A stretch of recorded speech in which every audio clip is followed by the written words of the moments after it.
comedian panellists. I brought in comics because I want to give it a lighter edge, and also they work for less. See you there.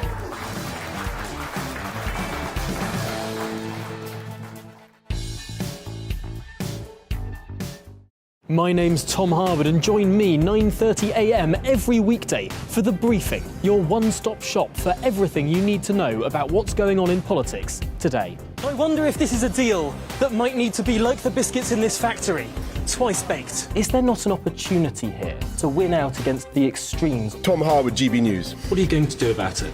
Things should have been done differently, and they certainly are being done differently. Don't miss it. The Briefing with me, Tom Harwood, 9:30 Monday to Friday on GB News. On Mark Dolan tonight, we have a simple plan, which is to inform, stimulate and entertain in equal measure. It's all about getting your opinions on the national television airwaves. I love my viewer emails, mark@gbnews.uk.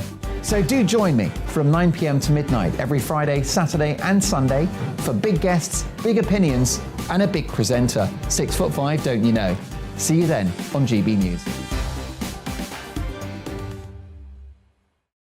Where would you like to go? Just take me to the studio, please, mate. You know where you're going. I've got a show to do. Friday Night Feast on GB News, 7 p.m. And it's like nothing you've ever seen before. We take a different angle on the week's biggest news stories. The viewers and listeners set me some absolutely mad challenges to do. We tried to rehome a rescue dog. And yes, there's some other wacky stuff in there as well. I feel like I could take on the world.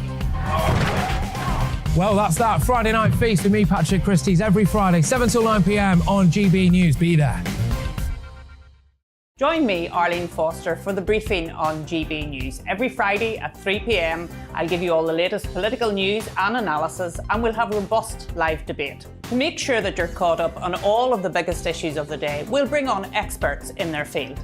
I'll ask the questions that you'd like to ask. We're not afraid to tackle discussions from all perspectives, including yours.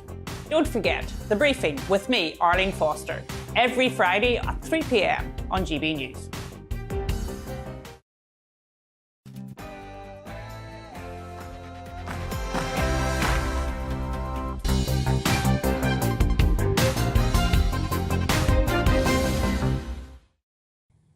Good morning, it's 9:32 and this is The Briefing with me, Tom Harwood, on GB News, live on your television and indeed on your radio. Well, it's been a busy week in politics. We've got a new Prime Minister, a new cabinet, and the junior ministerial teams are shaping up now too. But what does the next week have in store? Indeed, now that the government is formed, how will it govern?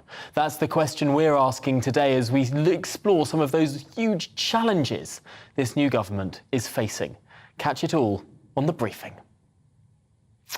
Well, we're going to dive in today straight away by looking back at the Prime Minister's outing at Prime Minister's Questions yesterday, where Rishi Sunak continued to pick apart many of what some argued to be the pro-growth elements of Liz Truss's legacy. That moratorium on fracking is back, and onshore wind farms will effectively be banned once more. Now, in addition to this, spending measures are up for review again, meaning no commitment to that pensions triple lock or spending on defence rising to 3% of GDP, both now on the table. Well, allies of the new Prime Minister argue that he's returning to the key pledges of the 2019 manifesto, which Team Sunak clearly hope will reaffirm his mandate to govern. Yet others would say that as Chancellor, he diverted from those promises and indeed that manifesto's commitments to low competitive tax rates. Well, all that being said, Sunak was said to have done well at the dispatch box yesterday. Let's remind ourselves of a flavour of his rhetoric at Prime Minister's Questions. That is the difference between him and me. This summer, I was talking, I was being honest about the difficulties that we were facing. But when he ran for leader, he promised his party he would borrow billions and billions of pounds. I told the truth for the good of the country. He told his party what it wanted to hear.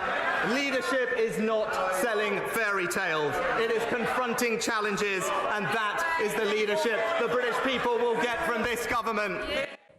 An interesting dividing line, and I'm sure not one we will hear for the last time. This will be something that Rishi Sunak returns to again and again.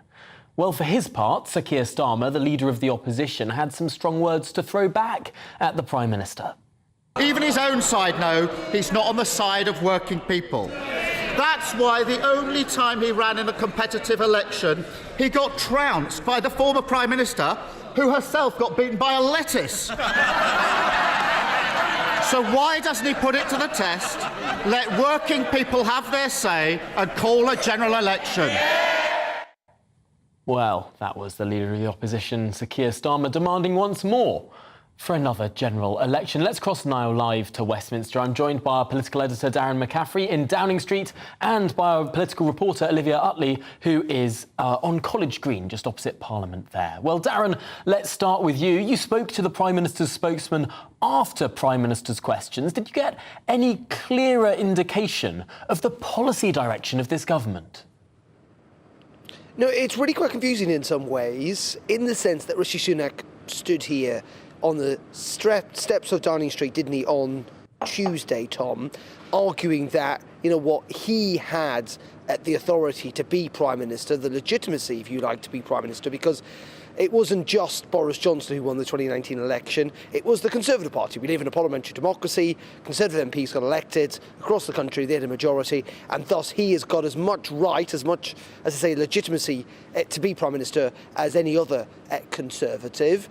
And that comes from the 2019 manifesto. Now, the big problem with that is that while the government argued that they're going to adhere to and to implement that manifesto, when you actually drill down to the details, that seems far from the case. So you talked about fracking there. Yes, that was in the manifesto, that it would be essentially banned, and that's what the government's going to stick to after all the toing and froing over the last week or so under the Liz Truss administration. But what about, let's say, the triple lock on pensions, a really important issue? Again, it was in the Conservative Party manifesto. You would have thought the government would automatically say, well, of course we'll stick to the triple lock because we're going to implement the manifesto. And yet, repeatedly yesterday, I was asking the spokesperson, along with everyone else, it is clear that decision has not been made on the triple lock pension. That will have to wait until the autumn statement and where the public finances are on November 17th. So it all is quite tricky. And all this, of course, while the government is also trying to essentially deal with different files in different government departments this morning. Most notably, it must be said, though, in the Home Office, questions around Suana Braverman and her position as Home Secretary. We've heard from Jake Berry, the former chairman of the Conservative Party, on TV last night, essentially saying that she had broken the ministerial code and that there have been several breaches offered, and that the Cabinet Secretary thought that she needed to go as Home Secretary last Wednesday, yet she was back in her job on Tuesday. And some Conservative MPs are pretty uneasy today. Labour's still pushing this line that they want to see a full investigation and they want to know what the Cabinet Secretary had to say about that reappointment. And also we've got this continuing situation with the Channel migrants. I've just heard in the last couple of minutes that Labour have been offered an urgent question in the Commons at 10:30 on the situation at Manston in Kent, which is a holding facility for migrants where there are many more being held there than the numbers are allowed to. I think the numbers are meant to be capped at 1,000. It's more than 2,500. Situations meant to be pretty dire at that camp in Manston. So Labour have been offered an urgent question. It comes after some evidence to a Home Affairs Select Committee yesterday revealing that this is costing taxpayers £7 million a day. A real sense that the government just have not got to grips with this and ultimately don't seem to have any answer going forward either. Yes, it will be fascinating to see what the Labour Party say. Of course, this is something GB News has been reporting on for the last couple of days too. Let's turn to you, Olivia, now. The politics of this, how this plays out in the House of Commons, in that building behind you, is potentially the reason why Rishi Sunak has rebanned fracking and why he's moving more slowly and more softly in many areas than Liz Truss, frankly, because he doesn't believe that many bold measures, many of these supply-side reform measures we had been promised, can actually get past the Commons. Yes, I think Rishi Sunak's incredibly worried about what's going to happen in the Commons in the next couple of weeks. He's worried, of course, that some of those big supply-side reforms, as you say, just won't secure the confidence of the House of Commons. But the other thing that he's worried about is yes, by moving the statement forward by a couple of weeks, he's given himself a little more wriggle room. That massive hole we keep hearing about in the public finances is beginning to be filled in a little bit. We're seeing the interest rates on debt going down a little bit, and we've got gas prices falling a little bit, which could save up to £15 billion a year. That's great, but it's still a pretty big hole. And Rishi Sunak is now saying that every single department is at risk of having cuts to their budgets. And worse than that, Labour are saying at the moment that they're going to force through a vote on every single issue in the fiscal statement, which means that Conservative MPs, if they want to side with their government as they should and as they've promised to, will have to vote for cutting the health budget, cutting the education budget, cutting the defence budget. All of these things which are obviously politically completely unpalatable. That leaves Rishi Sunak in a very, very difficult situation. And already you've got rumblings from the backbenchers. Sir Ian Duncan-Smith, obviously a very senior, prominent backbencher, has said that he's worried about both the cuts causing a recession and the removal of the supply-side reforms which Liz Truss promised. So I think, yes, Rishi Sunak is deeply worried about how his policies, we've got that unity now, but it's a very fragile unity, and I think he's very worried that it could come crashing down around him in the next couple of weeks. Yes, I suppose it's easy to look at that performance at Prime Minister's Questions yesterday, where you saw the Tory benches, the happiest they've been for quite some time, cheering together, really wishing the Prime Minister well. Clearly, that can all come unpicked in not so long. Over to you, Darren, now, because we are expecting some huge challenges across government. What is the biggest problem that Rishi Sunak will face in the days ahead? Just first of all, on that Prime Minister's Question Time yesterday and the scenes that we saw, the thumping, the overexcited thumping, I think the Speaker at one stage had to tell them not to break the furniture.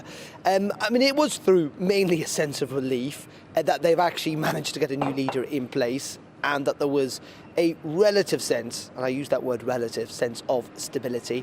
I think obviously Rishi Sunak's greatest card in all of this is that they really could not now change the leader again without forcing a general election, and that I think he is safe, essentially, until the next election, whatever that election may well be. In terms of the big challenges, I mean, clearly it is the economy. There is no doubt about that. It is very, very clear indeed that there are going to have to be some tough decisions, that the public finances might not be quite in the dire state we thought they could have been, that there has been, yes, an element of stability with the markets, that gas prices are falling, but still there is a big hole in public finances, and that means some very, very difficult public spending decisions. But Tom, there is a whole range of issues. Northern Ireland today may start facing a general election as of tomorrow in the winter, and there's a lot of political instability there because of the DUP's refusal to go back into government and concerns about the Northern Ireland Protocol. Can there be a deal done there? We're going to see an awful lot of strikes this autumn winter. The public service unions are going to turn the screws on the government. How does the government react to all of that?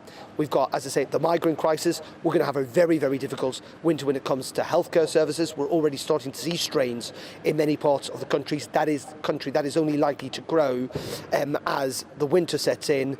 And there are concerns clearly about a flu epidemic. We've not really had one of those for a couple of years, and potentially COVID as well. I mean, and let's not forget Ukraine and the rumblings we're hearing from the Kremlin, real concerns about the use of a tactical nuclear weapon. There's a COP summit, there's a G20. I mean, it is endless. It is endless, Tom. There is no... Michael Gove yesterday talked about politics being boring. I got what he meant in terms of the fact that things might calm down in that place across the road in Parliament a little bit. MPs might take a little bit of a breather. But when it comes to big, fundamental government decisions, politics is going to be anything but boring. It's going to be very, very tricky indeed. And now in our final minute, Olivia Utley, to look at what the opposition is doing at the moment. They are still trying to get this scandal over Suella Braverman to stick. Have they got very far with it? Well, I think Labour knows that it's in a bit of trouble with Rishi Sunak. There was a very interesting leak to The Guardian of Labour attack lines. And it's clear that whereas under Liz Truss and Boris Johnson before, Labour thought that Keir Starmer could be the sort of sensible man in the room, Rishi Sunak comes across as a sensible man too. So it's difficult to find a sort of dividing line there. They're pushing very hard on Suella Braverman, and we are starting to see party unity on that issue beginning to fracture, with Jake Berry, of course, most famously. But it feels as though momentum is slightly slightly getting lost there, and the wind is a bit going out of Labour's sails. That said, if we have a couple more Tory MPs breaking ranks in the next few days, that could all change. Via Utley live from College Green there opposite Parliament, and indeed Darren McCaffrey live from Downing Street. Thank you for your insightful analysis this morning. Really, really interesting looking ahead at what's to come. Thanks both. Just finally in this section, I do want to revisit the words of the 2019 Conservative manifesto. Many people are saying repeatedly that the manifesto definitively banned fracking. That's not quite what the 2019 manifesto did. Here are the words of the manifesto. It said, "We will not support fracking unless the science shows categorically it can be done safely." Well, many countries would argue it can be done safely. The US has been fracking for 15 years, and perhaps there's some wiggle room there within the manifesto to deliver on energy security. But moving on now, one of the other challenges that, of course, Darren was mentioning there is the situation in Northern Ireland, where crunch talks are taking place today to attempt to avoid another Assembly election. Under the current system, unless a power-sharing executive is formed by Friday the 28th, the parties will once again be forced to go to the ballot box. Let's cross to Belfast now, where our Northern Ireland reporter Doogie Beattie has the details. Doogie, is tomorrow really the crunch day? Well, legally it is, because there was legislation put in place back at the start of this when the DUP brought down the Assembly. Well, Paul Givan took out his First Minister, effectively leaving us with a zombie government. Ministers in place that can't actually take decisions through the executive. Behind me is the Northern Ireland Assembly, the government body. It has committees in it. And just down the road is the castle where the executive sits. Now, due to the Good Friday Agreement, that executive is given ministerial roles depending on how big your party is getting back. So the biggest party, Sinn Féin, would have the most ministers, then the DUP, then the Alliance Party, and so forth and so on. And that makes sure that it must have cross-community backing. Well, it's not uncommon for governments to be elected here and then not take their seats. 2017, Sinn Féin refused to take their seats. They stayed out of this place for 1,044 days. That's more often out than they were in. And so legislation to stop that happening and stop ministers being in place to manage the departments was put through Westminster last year, and it says that within 24 weeks of the first try to get this place up and running, and that was from the 5th of May, so a week after that, there would have to be elections called, because those ministers would no longer have a mandate and tonight will be removed from their offices. So Chris Heaton-Harris has decided to try and put pressure on here, and if we look at his first attempt here with the EU, the DUP came out of here because of the protocol, and the protocol states it's basically an annexation of Northern Ireland's economy by the EU. It draws a border down the Irish Sea. It leaves us very much with less selection on our shelves here and rising prices. But it is designed to protect the single market economy, and that is mainly in the Republic of Ireland. So it forces goods down into the south of Ireland to travel north. The DUP and all unionist parties say that it is a breach of the Good Friday Agreement, and therefore it changes the constitution of Northern Ireland, and they have refused to take their seats until the protocol is sorted out. Now, you will remember that Liz Truss was the foreign minister, our foreign secretary. She when she became Prime Minister, put legislation through the House. It is travelling through the House of Lords, and it is coming back to the House. But we'll wait and see, does Rishi Sunak give his blessing to that, because if that goes through, the DUP are prepared to take their seats. But obviously it's not in time, so Chris Heaton-Harris, the Secretary of State for Northern Ireland, has decided to call these elections. Now, we believe that they will probably be called somewhere in and around mid-December, but what will it achieve? Well, what will happen is that Sinn Féin will turn it into a border poll, and they will get all those votes on one side. The DUP and most unionists will vote on that side. The middle ground may get squeezed at that of the SDLP and the UUP. Alliance may pick up votes or may not. This is what's unknown here. And what will happen is, because of the cross-community thing here, there will be no agreement after they come back until the protocol is sorted out, and we'll be back to where we were again with no government in Northern Ireland. Well, it does seem like this is a merry-go-round that does keep on going. I just wonder, what are the chances, in your view, that there could be some sort of last-minute deal? Would you give that sort of 0% likelihood, given the DUP's position on this protocol bill? Most definitely. If there's no movement on the protocol, I would nearly put money on it that it's not going to happen. And many's a time, especially around Christmas, I have sat up here. I remember spending the night here one night when we were waiting for a deal to be done and a deal to be done. And it always happened in and around Christmas, so it's no surprise that this election might be done at that time. But tonight, there will be no deal done, because if they do give in on this, the TUV, the party that has been so adamantly against the protocol, will take masses of votes during those polls, and the DUP will be out of business. So that's not going to happen. In fact, the TUV themselves may be annexed in this next election. Really, really interesting stuff there, Doogie. We will keep a close eye on it, and indeed what does transpire tomorrow. No doubt we will be reporting throughout the day. Doogie Beattie, thank you for joining us there live from Stormont. I'm joined now by Dr. John Coulter, political commentator, of course, in Northern Ireland. And I suppose let's start off with this idea, assuming that everything collapses tomorrow, as is very, very likely, there will be an election. Where do you view the votes to go? Because extraordinarily last time, Sinn Féin became the largest party in Northern Ireland. Is that likely to continue? Well, good morning, Tom, and don't let my happy demeanour this morning blank out the absolute electoral catastrophe which faces Northern Ireland. This election, quite bluntly, is about as useful as an ashtray in a motorbike, because it won't solve anything.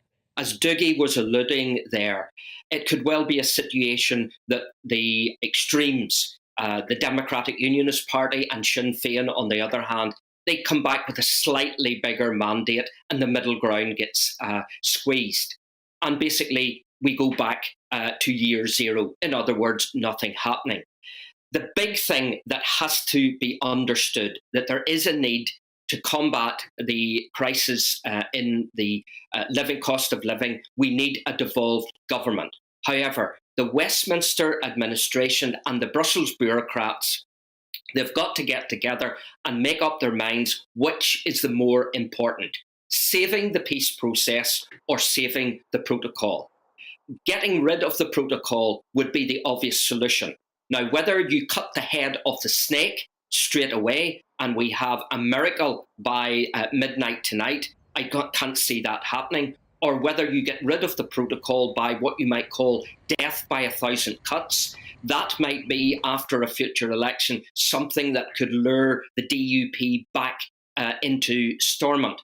But the one thing that will have to be resolved, as Doogie alluded to, we've got to get rid of this protocol. It is the big bugbear that is holding up democracy, because that's what's really at stake here in Northern Ireland, democracy and the peace process. Because the last thing that we want to happen is for the entire Stormont executive and everything to totally collapse, the big building on the hill to be shut completely, and there's the danger that the loyalist hard men may say to democratic parties of whatever shade, you've had your turn at having a go to get rid of the protocol, now it's our turn, and we go back to street violence. On a political front, I've got to add in as well, the big danger for unionism is that if there is no Stormont whatsoever, it may not be direct rule which the Sunak administration gives us. It may be some form of joint authority in which Dublin has a say in the running of Northern Ireland. A bit like in 1985, after the Anglo-Irish Agreement. And Doogie may remember the Ulster says no protests, the Ulster still says no protests.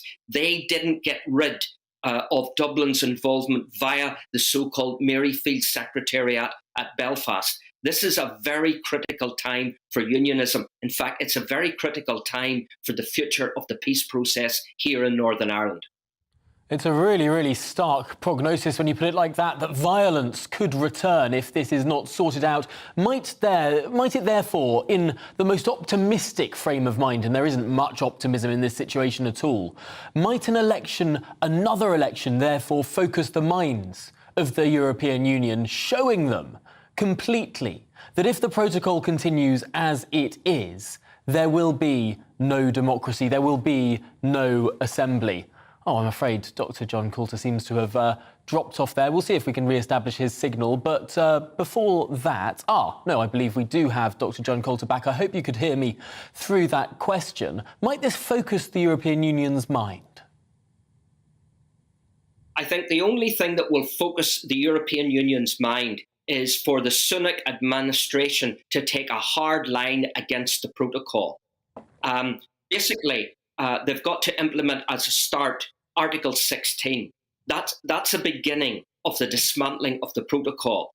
Now, I know that the protocol is perhaps set in legislation from that aspect of things, but what we're looking at here is a process of getting rid of the protocol that gets the Democratic Unionist Party on board and gives them the hope that they can go back into Stormont, irrespective of whether they finish in this expected future election ahead of Sinn Féin or behind Sinn Féin. The key aspect must be the dismantling, whether by, as I said earlier, cutting the head of the snake or death by 1,000 cuts. The protocol has got to be resolved. Dr. John Coulter, thank you so much for talking us through that really important issue for our country, and indeed a pretty intractable problem for the new government to solve. Just one of the many, many issues on the in-tray of Rishi Sunak. We'll be exploring so much more of this to come, the huge challenges that this government faces. Stick with me for the next 2 hours as I co-present To The Point and we get deeper into the details of it all. Good morning. Changeable is the theme for our weather over the next few days. Today, no exception. Some showery outbreaks of rain, heavy at times, another breezy day, but it will be very mild for this time of year. Now, the reason we have such changeable conditions, low pressure firmly in charge of our weather, various weather systems beginning to edge in from the Atlantic, and they will bring increasing amounts of cloud and outbreaks of rain as we head through the day. In fact, already a very wet start across many southern and western areas, and that showery rain gradually moving its way northwards as we head through the rest of today. As I said, there could well be some heavy bursts at times, and maybe even the odd rumble of thunder. And then once that rain begins to clear from the south, we're into a mixture of bright or sunny spells and a scattering of showers. And again, those temperatures well above average for this time of year. With some prolonged sunshine, we could just nudge 20 degrees Celsius somewhere in the south. Now, through this evening and overnight, we'll continue to see 1 or 2 showers cropping up here and there, and then a more persistent band of rain begins to push in from the west. Again, some really heavy downpours associated with this, especially across western parts as we head through the early hours of Friday morning. And yet again, a very mild night. In fact, temperatures by night more like where they should be by day at this time of year, and in some cases a few degrees above. So as we head through Friday then, that batch of wet weather continuing to